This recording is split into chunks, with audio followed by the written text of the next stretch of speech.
इन्होंने विक्स की बात की कि भाई विक्स जो है ना वो हमारे पास एक CMS टाइप का प्लेटफॉर्म है जिस तरह वर्डप्रेस है। सो विक्स में भी उसी तरह की वेबसाइट बनती है। और अब बल्कि आपको मैं जो वर्डप्रेस की वेबसाइट दिखाता हूँ, तो जब हम उसका CMS डिटेक्टर करते हैं तो उसमें आप देखते हैं कि वो कह रहा होता है कि भाई पार्टली ये वर्डप्रेस में बनी है, पार्टली ये विक्स में बनी है, पार्टली उसमें भी आ रहा होता है। तो इसका मतलब क्या है कि ये सारे बेसिकली ना प्लगइन्स हैं CMS के। सो इनमें वेबसाइट्स बनती हैं। अब हैं ये शॉर्टकट्स, उन्होंने क्या किया हुआ, इंटरफेसेस बनाए हुए हैं लोगों के लिए। आप यूँ समझ लो वो टेम्पलेट्स बनी हुई हैं कि भाई इन टेम्पलेट्स को खोलो और इनमें अपना डाटा ऐड कर दो। जैसे शॉपिफाई है, वो एक ई-कॉमर्स की टेम्पलेट है, तो उसमें ई-कॉमर्स की वेबसाइट्स बन जाती हैं, ठीक है। तो वो भी ठीक है, लेकिन इस वक्त अगर हम परसेंटेज की बात करें ना, तो परसेंटेज CMS की ज़्यादा है। लेकिन अगर हम रिलायबिलिटी की बात करें तो कोडिंग की ज़्यादा है। लाइफ टाइम कोडिंग का ज़्यादा है। चीखें निकलती हैं लोगों की जिन्होंने CMS में वेबसाइट बनाई होती है, और जब उनकी वेबसाइट ख़राब हो जाती है ना, तो फिर उनकी चीखें निकलती हैं, इसलिए कि उनकी इन्वेस्टमेंट ख़राब होती है। और जिन लोगों ने ई-कॉमर्स की वेबसाइट CMS में बनवाई, उसमें शॉपिफाई में जो रन कर रहे हैं ना, वो साल का 70-80 हज़ार रुपये दे रहे हैं साल का।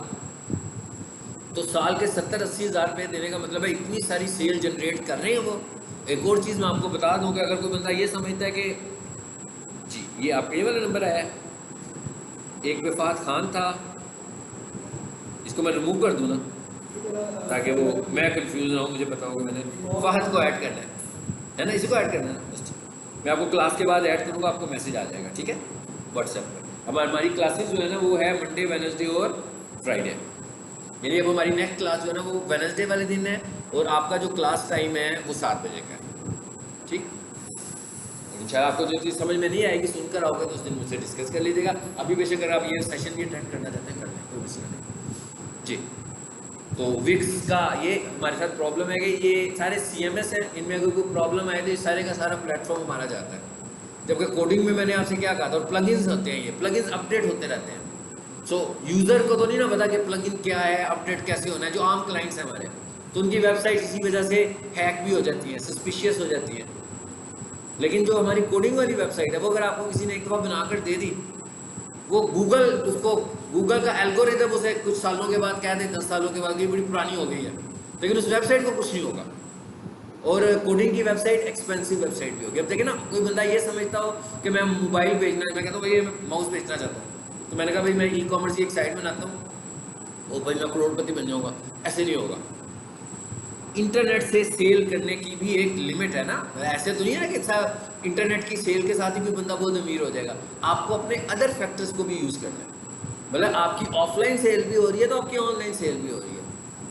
मतलब मैं ये समझता हूँ कि इंटरनेट से सेल जो होती है ना, अगर मेरी कोई शॉप है ना, तो इंटरनेट के ऊपर अगर मैं आऊँगा, शुरू करूँगा, तो मैं स्टार्ट पे अपनी सेल को 25% तक लेकर जाऊँगा। इतना ऐसा मुमकिन नहीं है कि अगर मेरी एक साइड से 100% सेल चल रही है तो दूसरी साइड से मैं ऑनलाइन आकर 100% पर ले जाऊँगा। ऑनलाइन सेल आपकी 25% होगी। फिर आप जैसे जैसे बढ़ाते जाएंगे इन्वेस्टमेंट अपनी, जैसे जैसे आप ऑनलाइन सेल के ऊपर एडवर्टीजमेंट बढ़ाते जाएंगे तो 25 से 30 पर जाएगी, 30 से 40 पर जाएगी। लेकिन अगर मेरे पास प्रोडक्ट ही एक है तो मैं कितनी सेल कर सकता हूँ। दराज इसीलिए तो बनी थी कि देखे ना, दराज कोई प्रोडक्ट लेकर ही नहीं था आया, लेकिन दराज इटसेल्फ कोई प्रोडक्ट नहीं था लेकर आया, दराज प्लेटफॉर्म लेकर आया था। तो अगर आप ई-कॉमर्स को ग्रो करना है तो प्लेटफॉर्म्स लेकर आए, क्योंकि अगर आपका प्लेटफॉर्म होगा और वो चीज़ें बेचता होगा। मिसाल के तौर पर आपने एक वेबसाइट बना ली अपनी गारमेंट्स की, आपने बना ली थी, ठीक है। अब आपने क्या किया, आपने अपनी चीज़ें तो बेच ही रहे हैं ना अपनी वेबसाइट से, अब आपने लोगों से भी रब्ता किया। आपने कहा जनाब आप अपना गारमेंट्स बेचना चाहते हो, आप जीन्स की पैंट बेचना चाहते हो, आप शर्ट बेचना चाहते हो, आप शॉर्ट्स बेचना चाहते हो, मेरी वेबसाइट पर है, यहाँ आकर बच्चे। अब उसमें दो चीज़ें हो सकती हैं, आप मार्केट करें लोगों को जाकर। एक बंदा खुद से काम कर रहा है, उसे आपने कहना है कि बस यार मैं तुम्हारी चीज़ें लगाऊंगा, मैं ही सेल करूँ, आप मुझे बता दो आप मुझे कितने की दिया करोगे, किस पर से। एक तरीका ये है। एक तरीका ये है कि आप उसे कहोगे कि मैं तुम्हें अकाउंट बना देता हूँ, तुम मेरी वेबसाइट पर आओ और अपनी प्रोडक्ट्स ऐड करो। अब उसका मुझे क्या फ़ायदा हो रहा है, मुझे वेबसाइट पर ट्रैफिक मिल रही है ना। मतलब मैं खुद मेरे पास एक प्रोडक्ट है, लेकिन जब मैंने मार्केटिंग शुरू की तो मेरे पास 5000 प्रोडक्ट्स हो गई। अब ये बिल्कुल दराज का मॉडल है? तो वो अब जब मेरे मॉडल मेरी साइट पर आकर काम कर रहे हैं तो मैं तो ऐड लगाना शुरू हो गया अपनी साइट के ऊपर, तो मैं अर्न करना शुरू हो गया हूँ। और हो सकता है कि जब मुझे फील होगा, मैं स्टार्ट जब करूँगा ना तो मैं मुफ्त करूँगा, जब मुझे फील होगा ना कि मेरी अपनी 5 प्रोडक्ट्स थी, अब हम किसी और तरफ निकल गए, आज थ्योरी पे निकल गए। हाँ, अब हमने उससे थ्योरी की बात की, इसलिए मैं आपको ये सारी कहानी सुनानी शुरू हो गई। हाँ, हाँ। तो इसका क्या मतलब होगा कि अब मेरी 5 प्रोडक्ट्स थी, तो मैंने क्या किया, 5 से 20 कर ली, 20 से 30 कर ली, फिर मेरी 500 प्रोडक्ट्स हो गई। अब मैं क्या करूँगा, अब मैं रुकूंगा थोड़ी देर के लिए। अब मैं कहूँगा कि भाई कोई बंदा मेरे पास आ रहा है ना, तो मैं रजिस्ट्रेशन की फीस रख लूँगा। मैं कहूँगा भाई आप मेरी शॉप इधर आए, शॉप पर आए, मुझे आपने इतने पैसे देने हैं, आपकी इधर जो सेल होगी उसका आपने मुझे इतना कमीशन देना है, मेरे से लमसम तय कर लें, मेरी वेबसाइट के ऊपर आप 25 प्रोडक्ट्स लगा लें और मुझे मंथली इतना दे दिया करें। तो मतलब ये स्ट्रैटेजीज हैं, ये साइंसेज हैं जो कोई बंदा यूज़ कर सकता है। लेकिन अगर कोई बंदा ये कहे कि मैं अपनी ई कॉमर्स वेबसाइट बनाऊंगा, तो सेल की एक लिमिट है, उससे ज़्यादा लिमिट पर हम अपनी सेल को नहीं लेकर जा सकते, ऑनलाइन को उससे ज़्यादा बढ़ा नहीं सकते। कोई बंदा ये कहे कि जनाब मैं सेल बढ़ाऊंगा और मैं ई कॉमर्स पर हूँ और मैं ऐसे इतने पैसे कमा सकता हूँ कि लाखों के लाखों आना शुरू हो जाएंगे मुझे अपनी वेबसाइट से, ई कॉमर्स होने की वजह से, क्योंकि इंटरनेट का दौर है। नहीं, आपको प्रोडक्ट्स बढ़ानी पड़ेगी। आप थोड़ी प्रोडक्ट्स के साथ सेल नहीं कर सकते, आपको प्रोडक्ट्स की ज़्यादा ज़रूरत है। अब वो आपके पास नहीं है तो आप लोगों को बीच में लेकर आए, और यही साइंस यूज़ करती है हर नई ई कॉमर्स की वेबसाइट जो लॉन्च होती है। वो लोगों को कहती है फ्री अकाउंट्स बनाओ लोगों, ताकि उनके पास प्रोडक्ट्स ज़्यादा से ज़्यादा आ जाए। जी चलिए, अब आ जाते हैं अपने टॉपिक पर। हमने प्रीवियस क्लास में बात ख़त्म की थी दराज उस पर, साइट मैप पर और रोबोट्स पे, दोनों कंप्लीट कर लिए थे। साइट मैप भी बना लिया था, रोबोट भी बना लिया था, ठीक है ना। हमें दोनों चीज़ों की समझ में आ गई थी कि साइट मैप कैसे काम करता है, रोबोट्स कैसे काम करता है, ठीक है। ये आपका बिल्कुल टॉपिक नहीं, आप वैसे ही जस्ट मुझे एंजॉय करने के लिए बैठे हुए हैं, ठीक है। टॉपिक की आपको समझ नहीं आनी, बिल्कुल टॉपिक आपको वो वाला समझ आएगा जो प्रीवियस क्लास में पढ़ रहे हैं, ठीक है, क्योंकि वो स्टार्ट से है, ये एंडिंग स्टेज पर है हम इस टॉपिक के ना, ठीक है। ये क्या हुआ, हो गया लेक्चर तो काफ़ी देर से स्टार्ट हो चुका होगा, बातें हम कर रहे हैं बस, ठीक है। अब लेक्चर आप रिकॉर्डिंग कहना चाह रहे हो, हैं? हाँ, रिकॉर्डिंग तो उसी वक्त से शुरू हुई है जबकि हम बातें कर रहे हैं।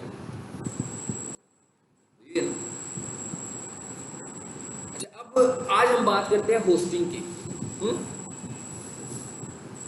अगर मेरा होस्टिंग अकाउंट ने तंग ना किया, किसी के पैसे तो यही रख दो मुझे, क्या यहाँ आ जाते हैं। होस्टिंग की हमने पहले भी बात की हुई है कि भाई होस्टिंग खरीदनी है, डोमेन खरीदनी है ना। चलो आज 2-3 चीज़ें समझते हैं कि भाई सब डोमेन कैसे बनेगी, वेबसाइट अपलोड कैसे होगी, डोमेन को होस्टिंग के साथ अटैच कैसे करेंगे, ये सारे काम हैं। और उसके बाद हमें सर्च कंसोल पे जाना है, ठीक है। तो जी मैं आ गया हूँ वेब सोल पे। ये मेरे पास होस्टिंग का अकाउंट है जिसके ऊपर मैंने वेबसाइट रखी होती है, कुछ इसके ऊपर है, कुछ किसी और पर है। तो इसका मतलब क्या हुआ, मैं इस अकाउंट को ओपन करने जा रहा हूँ। तो ये वाला अकाउंट तो आप तो नहीं ओपन कर पाएंगे ना, ये जिसके पास होस्टिंग परचेज की होगी वो उसी के पास आएगा। होस्टिंग क्या होती है भाई, सबको पता है ना, जहाँ पर हमारी वेबसाइट लाइव होनी है। तो ये मैंने अकाउंट खोला, ठीक है। सर्विसेज डोमेन्स, डोमेन का क्या मतलब है, जो हमने डोमेन नेम परचेज किया हुआ है। जैसे मैं कहूँ मेरी वेबसाइट का नाम है isakaihhospital.com, तो ये डोमेन नेम है, ये मुझे परचेज करना है। इसकी लाइफ भी 1 साल होती है। अब मैंने अपनी वेबसाइट भी लाइव की हुई है, जैसे मैं चलाऊँ ये वेबसाइट तो ये वेबसाइट चल रही है, ये वेबसाइट खुल गई। तो इसका मतलब क्या है, इस वेबसाइट को चलाने के लिए भी तो स्पेस की ज़रूरत थी ना, कहीं स्टोर तो हुई है किसी सर्वर पे जाकर ये। तो उस सर्वर से मैंने जो स्पेस परचेज की हुई है, that space is called hosting, ठीक है। तो इसका मतलब क्या हुआ कि मुझे डोमेन नेम भी खरीदनी है और मुझे होस्टिंग भी खरीदनी है, और दोनों की जो लाइफ टाइम है वो 1 साल है।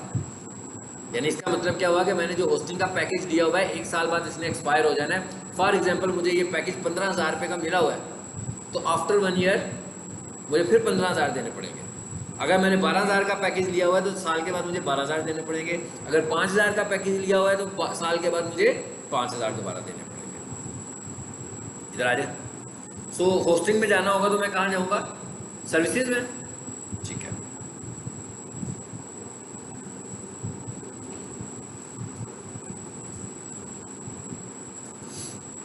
ये आ गई सर्विसेज, मुझे बता भी रहा है कि भाई ये वाली होस्टिंग है, ये इसकी कॉस्ट है, हाँ एनुअल आप जो ली हुई है। ये एक्टिव के बटन पे मैं क्लिक करता हूँ और मैंने क्या कहा था, होस्टिंग में क्या होता है हमारे पास cPanel, ठीक है, जिसमें हम अपनी वेबसाइट को, कोडिंग की वेबसाइट को लाइव करते हैं। ये है जी लॉगिन टू cPanel, इस पर क्लिक करें, नीचे आकर देखें तो यहाँ पर कुछ मेन चीज़ें यहीं पर दे दी हैं उसने मुझे, लेकिन अगर मैं डायरेक्टली cPanel में जाना चाहूँ तो मैं यहाँ से जाऊँगा। आगे ये राइट साइड पर देखें, इसकी समरी आ रही है।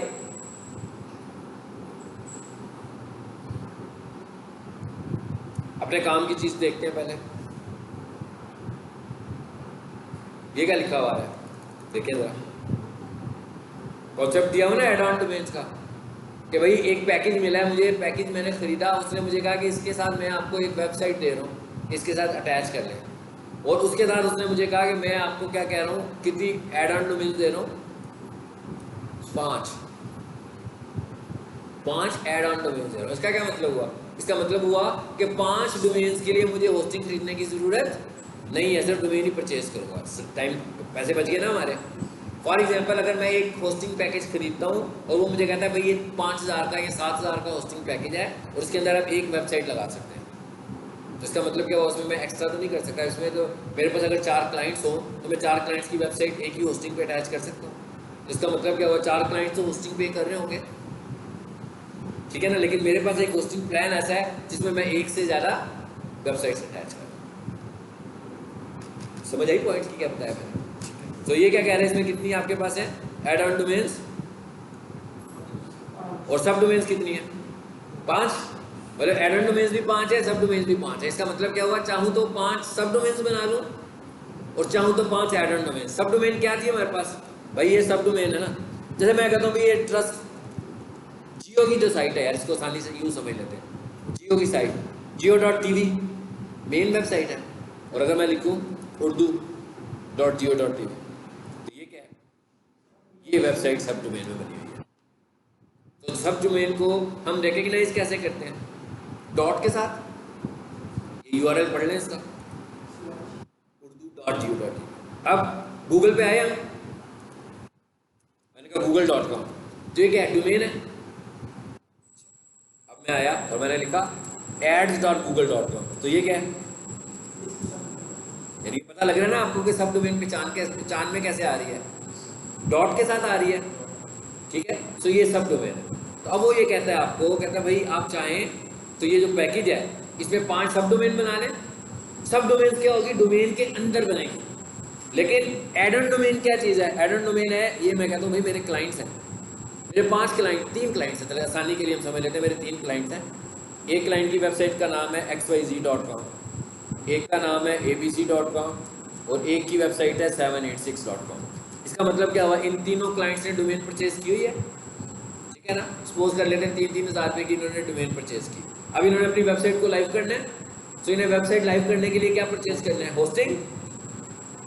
अब इन्हें अपनी वेबसाइट को लाइव करने के लिए होस्टिंग भी चाहिए। इसका मतलब क्या हुआ, 3 होस्टिंग भी परचेज करेंगे। अभी आप एक होस्टिंग की प्राइस देख रहे थे ना, 10,000 है, 5,000 की होगी तो सपोज 15,000 हो गए। लेकिन मेरे पास एक होस्टिंग प्लान ऐसा है जिसमें वो मुझे कहता है कि भाई 3 वेबसाइट लगा लो और चौथी आपकी अपनी है, और वो पैकेज भी मेरे पास 10-12 हज़ार रुपये है। इसका मतलब क्या हुआ, मैं उसके साथ ये तीनों साइट्स लगा सकता हूँ, पैसे बच गए मेरे होस्टिंग के पैसे बच गए ना हमारे।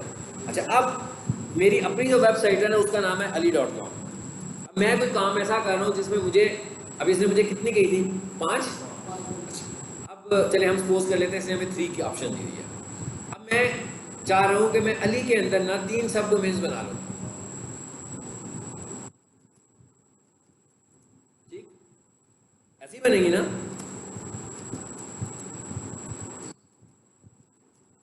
भाई ठीक हो गया।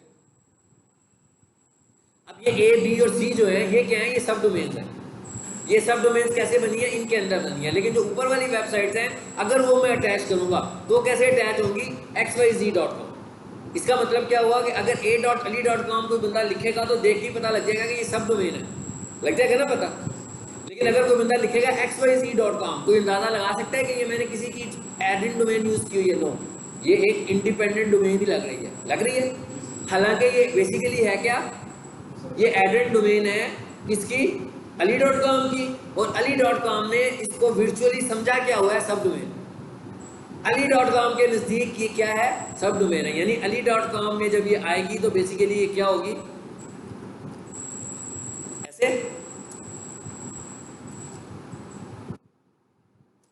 और तीसरी क्या थी, अब ये जब ali.com के अंदर ये स्ट्रक्चर इसका बना हुआ है ना, वो ऐसा बना हुआ है। लेकिन विजिटर जब इसको खोलता है तो कैसे खोलता है, 786 का। इसका मतलब क्या हुआ, क्या विजिटर को पता लग सकता है कि मैंने इसको न्यू डोमेन के तौर पर लिया हुआ है कि एड इन डोमेन के तौर पर लिया। बिल्कुल नहीं पता लग रहा, किसी को नहीं पता लग रहा। ये जरा मुझको पता है जिसने इसको ऐड किया हुआ है। यानी हमें यहाँ पर एक बात का पता लगा कि आप जो सब डोमेन बनाएंगे या एड इन डोमेन बनाएंगे तो दोनों नहीं बनना क्या है, सब डोमेन।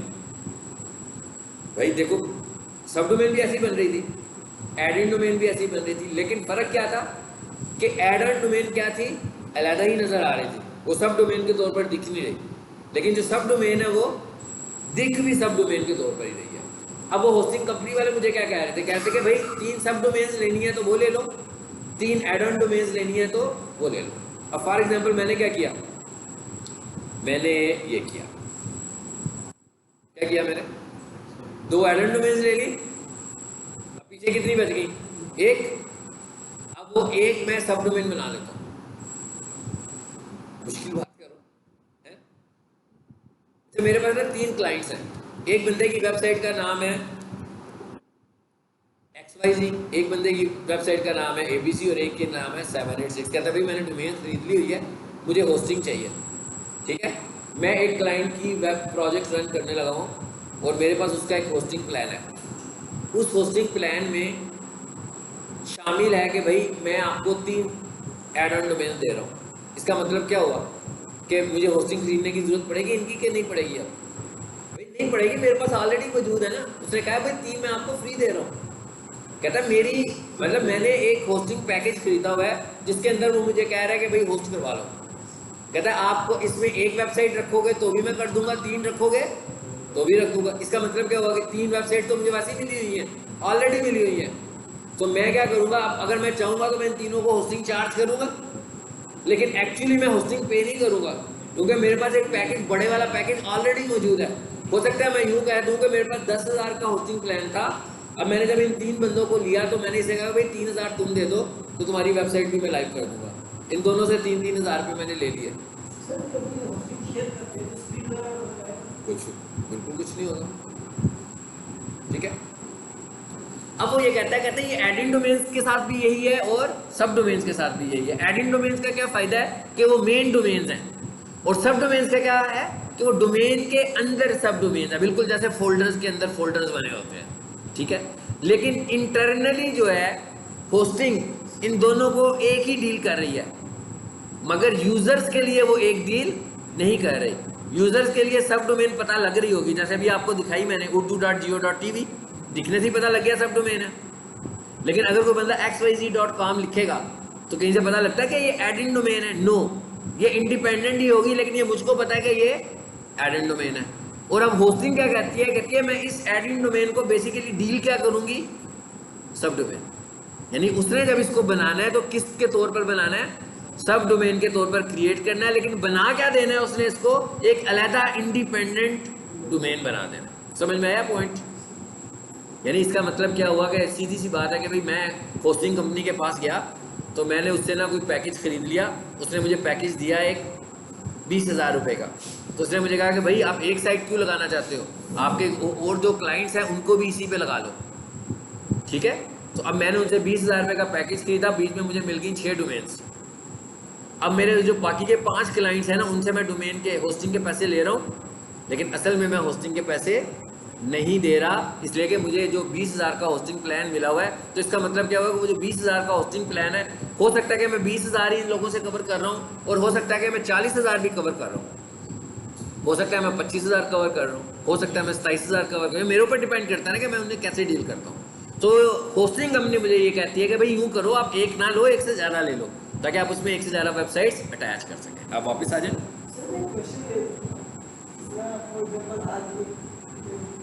सर्विस प्रोवाइडर है, उससे मैंने डोमेन और होस्टिंग लेके अपनी वेबसाइट लाइव करवाई। अब वो 1 ईयर के लिए, जबकि मैं एंटर हूँ 4 महीने के बाद, 3 महीने के बाद, तो 1 ईयर के बाद एक्सपायर हो गई, तो उस पर मेरी वेबसाइट पे इफेक्ट आएगा? नहीं, जब उसने एक्सपायर होना है तो जितनी भी डोमेन उसके साथ लगी होंगी सब गई, फिर मुझे पे करना पड़ेगा ना।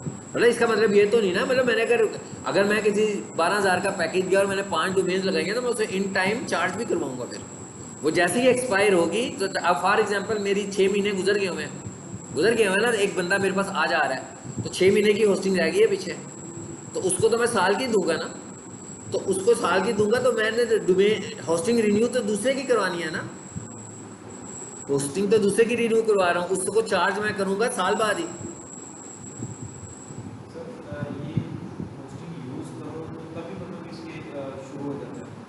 होस्टिंग खरीद ली तो काउंटर शुरू हो गया। आज मैंने होस्टिंग ले लिया है भाई, मुझे डेवलपर नहीं मिल रहा, मेरी वेबसाइट ही नहीं बन रही है। 8 महीने के बाद मेरी वेबसाइट बनी तो मेरे पास 4 महीने बच गए हैं बस अब। ठीक है, तो होस्टिंग का मतलब है जब आपने खरीदी है तो 12 महीनों के लिए मिली है आपको। चलिए अब जरा सब डोमेन बनाने की बात करते हैं कि सब डोमेन यहाँ पे बनती कैसे है। हाँ, अभी देखते हैं हमारे पास कोई ऑप्शन है सब डोमेन बनाने की, कितनी ऑप्शन है। क्या कहता है अभी कितनी बन सकती हैं? कहता है 3 बन सकती हैं। कहता है 3 आपने बना ली हुई हैं, 5 आप बना सकते थे, तो 2 की ऑप्शन मौजूद है। यहाँ पर वो आपसे क्या कह रहा है, 5 बना सकते थे और 2 अभी आप बना चुके हुए हैं। ठीक है, तो दोनों जगहों पर ही 5 की ऑप्शन हमारे पास पड़ी हुई है। ठीक है, तो इसका मतलब क्या हुआ कि मैं एक सब डोमेन अभी क्रिएट कर सकता हूँ, 5 की ऑप्शन है ना। अब ये डोमेन बनानी कैसे है, सब डोमेन देखते हैं। यहाँ से मेन्यू में आएंगे, इसकी प्रैक्टिस नहीं होगी घर में, ये उधर ही होगी जिसके पास होस्टिंग होगी। हाँ, होस्टिंग के बगैर तो आप इसको नहीं ना देख सकते। आपको अंदाजा हो गया ना कि मैंने होस्टिंग पैनल खोला हुआ है क्लाइंट का। इस टाइम ये डोमेन, इस पर क्लिक करें।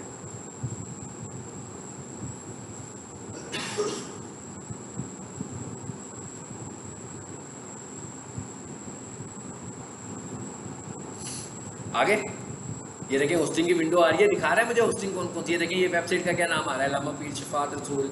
एक क्या बनी हुई है, आई हॉस्पिटल, I1। इसको मैं रिमूव करने लगूँ पहले, फिर बनाते हैं ताकि हमें एक खाली जगह मिल जाए। हाँ जी, मैनेज में गया हूँ मैं। ये क्या लिखा है, ऊपर नाम आ रहा है, कौन सी रिमूव हो रही है?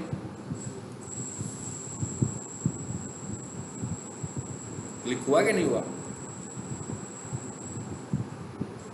अच्छा कह रहा है वेट करें, मैं डिलीट कर रहा हूँ। क्या हुआ, रिमूव हो गई। इसका मतलब क्या हुआ, एक सब डोमेन कम होगी मेरी। अब मैं एक नई सब डोमेन बनाने जा रहा हूँ। कैसे सब डोमेन बननी है जरा ये देखिएगा। कहाँ आए हुए हैं हम, सी पैनल में। सी पैनल के अंदर कहाँ आए हुए हैं, डोमेन्स में। डोमेन्स के अंदर आए हैं तो ये विंडो नजर आ रही है आपको, जो नजर आ रही है यहाँ पे क्रिएट न्यू डोमेन पे गए हम। ये देखिए कह रहा है अभी न्यू डोमेन बनाने जा रहे हो आप, और ये क्या लिखा हुआ आ रहा है, आपको अंदाजा हो गया होगा कि मैं सब डोमेन बनाने आया हूँ। यानी आया मैं डोमेन में हूँ लेकिन बन क्या रही है, सब डोमेन। क्योंकि आपको बताया था ना मैंने कि आपने ऐड ऑन डोमेन भी बनानी होगी ना अगर, तो वो भी सब डोमेन के तौर पर ही बनेगी। यानी है तो ऐड ऑन डोमेन, लेकिन होस्टिंग उसे क्या समझेगी, उसकी सब डोमेन समझेगी। ठीक है, और बनाने का तरीका वही आ रहा है, my.example.com दिखा रहा है। तो कहता है भाई जो आपकी मेन वेबसाइट है ना, डॉट के बाद उसका नाम लिखना है आपने। सो यहाँ पर आकर मैं लिखता हूँ XYZ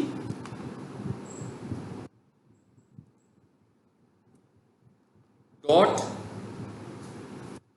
इसहाक आई। आ गया। अब इसका मतलब क्या हुआ, मैं सब डोमेन कौन सी क्रिएट करने जा रहा हूँ, XYZ के नाम से। किस डोमेन पे, इसहाक आई। इसका मतलब क्या हुआ, सबको पता लगा कि जो मेन डोमेन है वो कौन सी है, इसहाक आई। इधर है, ये क्या लिखा हुआ आ रहा है जी, सबमिट। देखते हैं कोई एरर आता है क्या आता है।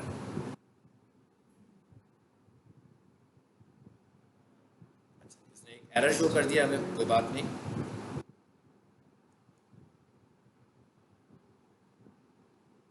इधर आए वापस, यहाँ से जरा फाइल मैनेजर पे जाए। ये फाइल मैनेजर नाम से अंदाजा हो रहा है ना इसका क्या काम होगा।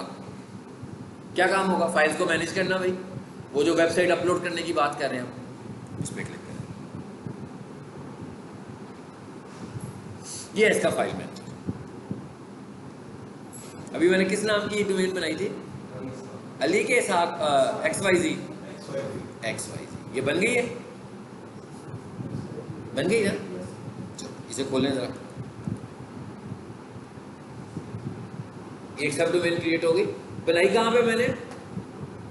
कहाँ पे बनाई जाकर? cPanel नहीं, डोमेन्स में जाकर क्रिएट किया है। और देखी कहाँ पर है? उसने ऑटोमेटिक इसका एक फोल्डर भी क्रिएट कर दिया है ना। अच्छा, अब यहाँ पर ऑटोमेटिक एक CGI पिन का भी फोल्डर बन गया। ये आपने टेंशन नहीं लेनी, ये होस्टिंग का फोल्डर होता है, खुद ही बन जाता है।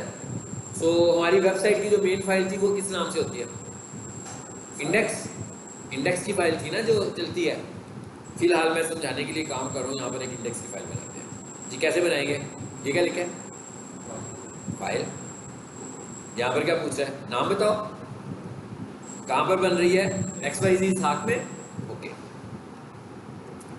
index.html। ओके, फाइल का नाम बना दिया। वही फाइल है जो हमारी वेबसाइट की फाइल है।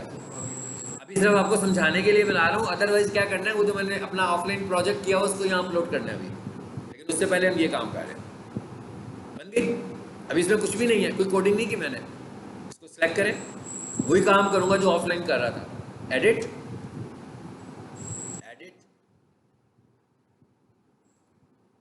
छोटा सा काम करते हैं। HTML, अभी हेडिंग 1 लगा दें।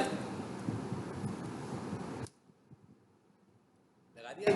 पहले ऑटो एंड HTML नहीं आया था ना, लेकिन ऑटो H1 आ गया। पता क्यों आया? क्योंकि हमने HTML लगा लिया। अब उसको समझ में आ गया कि भाई आप HTML की कोडिंग करने लगे हो। ठीक है, उसे समझ आ गई मैं क्या कर रहा हूँ। यहाँ आकर मैं लिख लेता हूँ साइट अंडर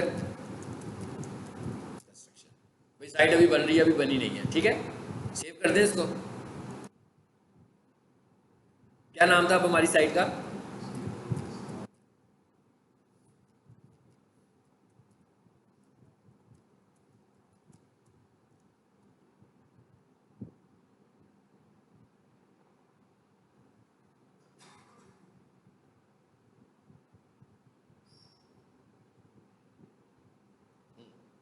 सही नहीं बनी है लगता। क्या क्या उसने स्पेलिंग सही लिखी है मैंने? इधर आ जाए वापस, जरा एक नया बना लेते हैं। ये नाम मैंने चेंज किया, वो सबमिट नहीं था ना, हुआ इसीलिए। इधर नया नाम करते हैं। नहीं, उधर क्रिएट हुआ था ये।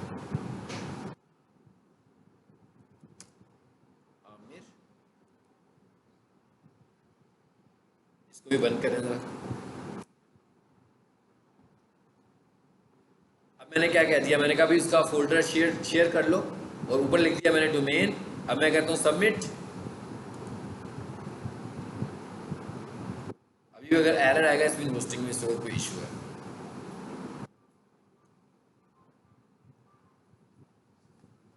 अब नहीं आया एरर, ये नीचे नजर भी आ रही है हमें। तो कहता है भाई ये यहाँ पड़ी हुई है, ये क्या लिखा हुआ है? मैनेज। और ये कहता है कहाँ पर है? यहाँ पर है। इस पर क्लिक करूँ मैं? अब जरा देखिए कहाँ है।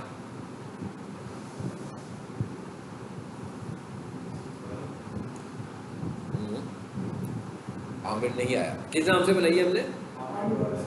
आमिर के नाम से बनाई है।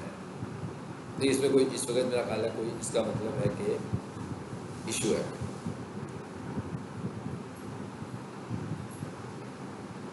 एक इसमें टेस्ट 1 आ रही है।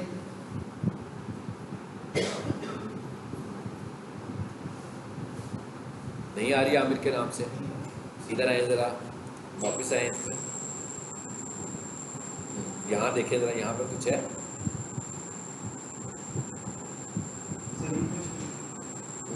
रिफ्रेश करके देख लेते हैं। वैसे सूरज तो से आ जाना चाहिए अगर है तो।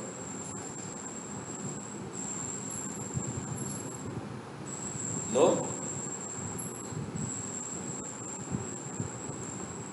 पब्लिक HTML में हम लोग। अच्छा, इधर आए जरा वापस पेज पर।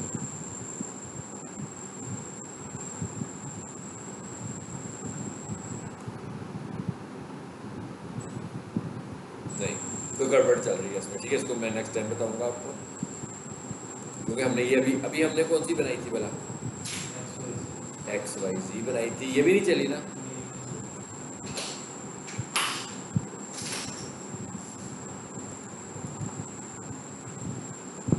ये होस्टिंग का कुछ इशू चल रहा है। वैसे अगर हम इस फाइल का नाम लिखें,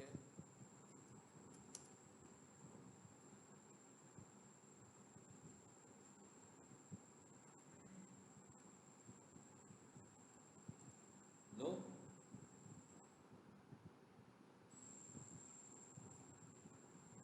इसको फिर अब बाद में देखेंगे, ठीक है। इसकी मेरी वीडियो रिकॉर्डेड पड़ी हुई है, अगर तो पोस्टिंग का इशू नेक्स्ट लेक्चर में भी हुआ तो मैं आपको उस वीडियो के ऊपर लेक्चर दूंगा, ठीक है, आवाज़ म्यूट करके, ताकि आपको करने का तरीका आ जाएगा सारा, ठीक है। अच्छा, अब ज़रा इस टॉपिक को बीच में रख के अब आगे बढ़ते हैं। और एक टॉपिक है जो कि इसके बगैर होगा नहीं, वो गूगल सर्च कंसोल है। मैंने आपसे कहा था ना, सर्च कंसोल में हमें क्या करना पड़ता है, लाइव वेबसाइट के अंदर जाकर अपना कोड ऐड करना है।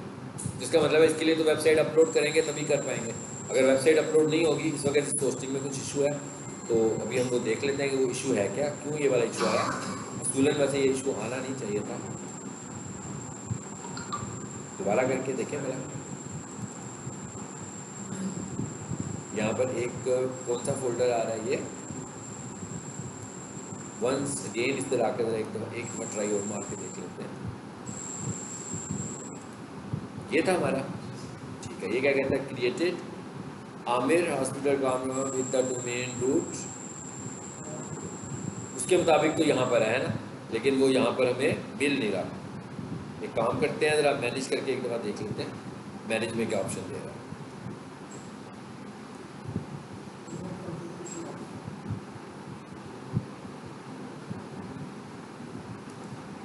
ये डॉक्यूमेंट रूट है,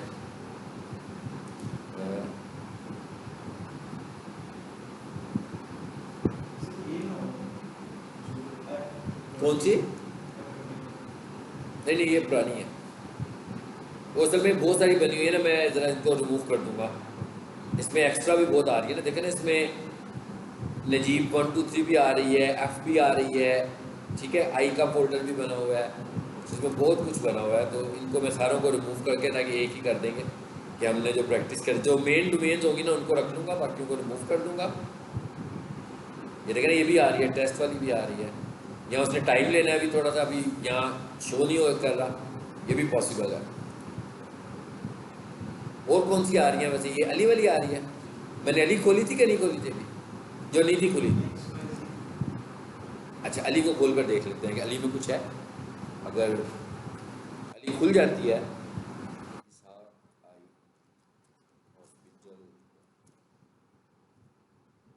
देखते हैं, इस पर भी एरर पेज आता है। हाँ, उस वक्त होस्टिंग में, इस वक्त कोई होस्टिंग में हुआ, हालांकि इसहाक आई तो चल रही है हमारी, लेकिन उसको कोई इशू नहीं है ना, मेन रूट पे तो वो चल रही है। और अली डॉट इसहाक आई को भी चला कर देख लेते हैं।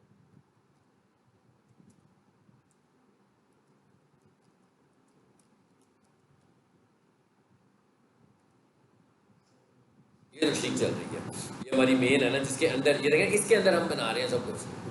ये डोमेन परचेज की हुई है हमने,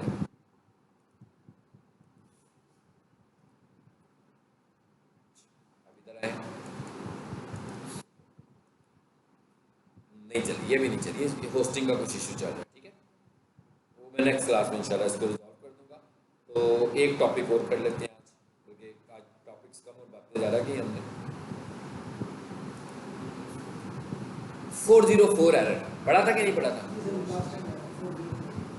नहीं, 404 समझा था, टॉपिक के हिसाब से तो नहीं किया था ना। वो वाला टॉपिक कर लेते हैं कि 404 एरर क्या होता है।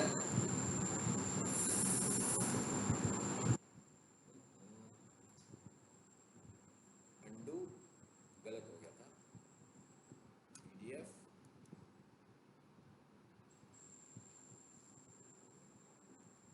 यहाँ पर आ रहा है 404 की एरर, नजर देखें। कैनोनिकल हमने पढ़ लिया हुआ है ना, व्हाट इज 404 नहीं नजर आ रहा, इस पे क्लिक करते हैं।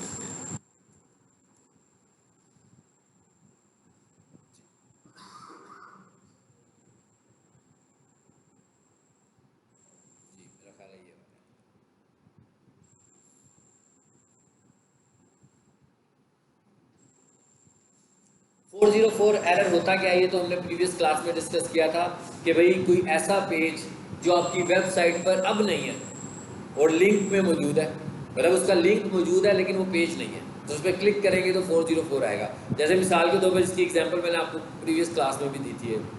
क्या एग्जांपल दी थी मैंने, वो हमने पीक सोल्यूशन की वेबसाइट खोली थी, याद है ना? तो पीक सोल्यूशन में लिखता हूँ ये आगे,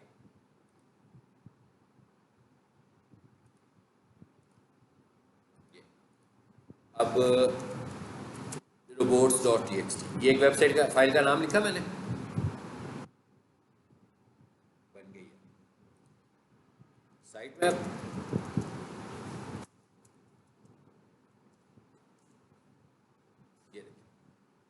ये 404 एरर है, लेकिन लिखा हुआ भी आ रहा है, आ रहा है। अब 404 एरर, इसका मतलब क्या है कि मैंने एक फाइल का नाम लिखा है साइट मैप डॉट एक्सएमएल, वो कह रहा है नहीं है। मैंने साइट नाम लिखा है साइट मैप डॉट एक्सएमएल, इसका मतलब क्या हुआ? अगर मैं किसी और वेबसाइट पे नाम लिखता हूँ ये, तो उसमें क्या आता है? देखिएगा उसमें क्या आता है, उसमें क्या आता है? पूरी फाइल आ गई ना, इसका मतलब है फाइल मौजूद है। तो जहां फाइल मौजूद नहीं होगी वहां पर क्या आएगा? 404 का एरर आएगा। अब ये जो 404 के एरर्स हैं ये भी एसईओ के लिए बहुत डेंजरस होते हैं। यानी अगर हम वेबसाइट को रैंक करवा रहे हैं और हमारी वेबसाइट 404 एरर जनरेट कर रही है बहुत सारी फाइलों के अगेंस्ट, तो इसका मतलब है कि बहुत ही बैड की फैक्टर है हमारी वेबसाइट को नीचे लाने का। तो जब हम एसईओ ऑडिट करते हैं तो हम चेक करते हैं कि कहीं 404 एरर तो नहीं जनरेट हो रहे। ये चेक करने का क्या तरीका है, ये चेक करने का तरीका हम आज ये देखने लगे। समझ में आ गया ना क्या मतलब है इसका? अब ये क्या हो सकते हैं, इसकी एग्जांपल अब आपको मैं रियल टाइम दूं। जैसे मैं को भी पीक सॉल्यूशंस वालों ने जब बीबीए के एडमिशन्स ओपन होते हैं तो इन्होंने एक लिंक दिया हुआ है एडमिशन्स का। तो जब कोई भी उस एडमिशन पे क्लिक करता है, वहां जाके फॉर्म फिल करता है, सबमिट करता है, तो फॉर्म आ जाता है हमारे पास। अब क्या हुआ, एडमिशन क्लोज हो गए, सेशन भी खत्म, मतलब अब एडमिशन भी नहीं हो रहे इसमें। अब लेकिन वो लिंक वहां पे नजर आ रहा है। तो पीक सेशन वालों ने क्या किया कि लिंक खत्म करना तो भूल गए, लेकिन लिंक नहीं खत्म किया, लेकिन लिंक है, क्लिक करो, लेकिन वहां पर जो एडमिशन वाली फाइल है ना वो रिमूव कर दी। अब जब वो लिंक पे क्लिक करेंगे तो उसको फाइल तो नहीं मिलेगी, तो 404 का एरर आएगा। असूली तौर पर क्या होना चाहिए, लिंक खत्म कर देना चाहिए। लेकिन लिंक खत्म करने से दो काम बच जाते हैं हमारे। सिर्फ फाइल खत्म करेंगे तो वन वे एरर आने का चांस है। अगर लिंक खत्म करेंगे तो क्या होगा, लिंक ही नहीं होगा तो प्रोड्यूस होने के चांस ही खत्म हो जाएंगे फौरी तौर पर। अब वो ये कह रहा है कि भाई चेक कैसे करना है। मिसाल के तौर पर मेरे पास एक प्रोजेक्ट आया, किसी ने कहा मेरी वेबसाइट की एसईओ करें, ठीक है। तो मैंने उसकी एसईओ जब शुरू करनी है ना, तो सबसे पहले मैंने जो की फैक्टर चेक करने हैं उनमें से एक की फैक्टर ये भी है कि कहीं 404 तो नहीं एरर आ रहे, 404 के एरर जनरेट तो नहीं होने लगे हुए।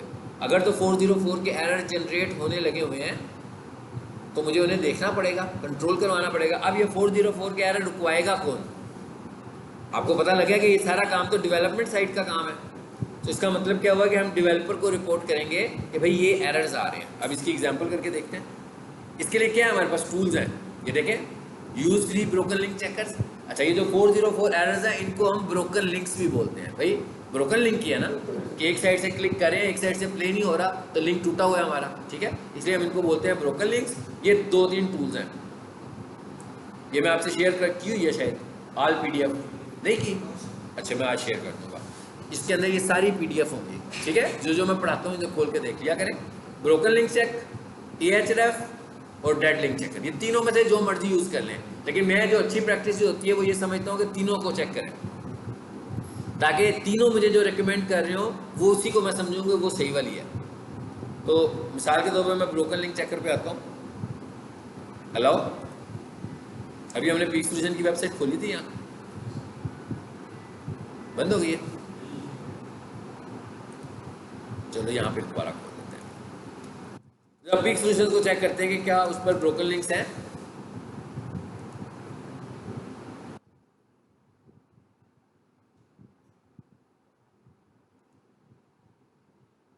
आगे यहाँ पर क्या कहता है भाई, यूआरएल दो। मैं हमेशा यूआरएल ऐसे ही लेता हूँ, तो कॉपी कर लेता हूँ ताकि कोई मिस्टेक ना हो। हाँ, आ गया फाइंड, क्या किया मैंने यहाँ पर यूआरएल दिया और फाइंड कर दिया। कहता है? कहता है भैया सिक्योरिटी कोड दो, आई थिंक सो लिखा हुआ है 4G।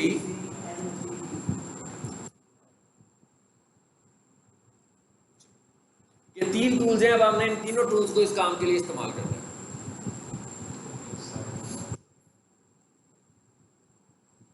जी क्या कहता है? फाइन। क्या कहता है? 0। इसका क्या मतलब हुआ? उसे कोई ब्रोकन लिंक नहीं मिला। जरा दूसरे टूल पर जाएं, Ahref पर जाएं। Ahref जो है ना, ये सबसे अच्छा टूल है SEO के लिए और सबसे एक्सपेंसिव भी है, मतलब इसको आम लोग अफोर्ड भी नहीं करते हैं। और ये जब हम कोई ऑनलाइन फ्री टूल्स परचेज कर रहे हो तो ये किसी पैकेज में भी नहीं होता, यानी ये हमें अलहदा परचेज करना पड़ता है। इतना एक्सपेंसिव है कि ये पैकेज में नहीं होता। ठीक है, चेक। फाइन, दोनों ने क्रॉस चेक कर दिया ना मुझे। चलिए एक काम और करते हैं, किसी एक वेबसाइट का और भी नाम लिखकर देख लेते हैं।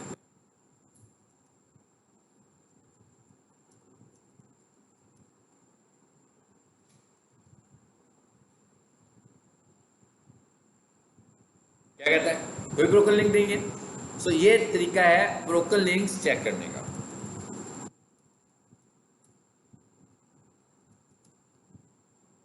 ये दूसरी वेबसाइट दी है मैंने, ये फ्री टूल है। मैंने कहा ना ये पेड टूल है, लेकिन कुछ पार्ट इसका फ्री भी है। क्या कहता है? Broken links on your site, 4 links इसको इस साइट पे मिले। और यहाँ पर एक टर्म लिखी हुई आ रही है, डू फॉलो। ये क्या होते हैं ये अभी आपको जाते जाते ये भी समझा देता हूँ। बता रहे, देखिएगा अभी एक लिंक लगा हुआ है इनकी साइट पर, इस पर क्लिक किया मैंने, देखते हैं क्या खुलता है। पता लग गया? बेसिकली क्या है ये मेरा ख्याल है रिजल्ट्स हैं। हाँ, तो वो 22 वालों ने रिमूव कर दिए हैं वहाँ से अपने उधर से, लेकिन इन्होंने अभी भी लगाया हुआ है। सो अब हम उनको ये कहेंगे कि भाई इसको रिमूव कर दो, क्योंकि ये 404 एरर प्रोड्यूस करने लगा हुआ है। ठीक है, अच्छा अभी एक टर्म लिखी हुई थी, बस ये फाइनली देखते हैं। डू फॉलो, डू फॉलो का क्या मतलब होता है?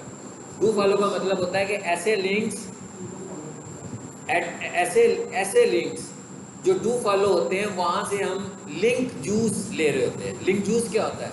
लिंक जूस का मतलब यह है कि जैसे मैं अभी कहता हूँ ना कि लिंक बिल्डिंग, और लिंक बिल्डिंग के लिए हम कहते हैं कि भाई हमें अच्छी अच्छी वेबसाइट पे जाकर अपने लिंक्स लगाने हैं। तो उससे क्या होगा कि उनकी जो अथॉरिटी होगी उसकी वजह से हमारी वेबसाइट की अथॉरिटी भी अच्छी हो जाएगी। So it is called link juice. Link juice मिल जाता है। जैसे मैं कहूँ भाई कि पैकेजेस माल में कुछ सेल लगी हुई है, तो हमने क्या की, स्टैंडीज बनवाई और हर ब्रांड के अंदर जाकर अपनी स्टैंडरी लगा दी। फायदा क्या होगा कि थोड़ी सी हमें अथॉरिटी मिल जाएगी कि भाई अच्छी सी ब्रांड के अंदर हमारी स्टैंडरी नज़र आ रही है लोगों को। तो ये तो एक वर्चुअल अथॉरिटी है ना।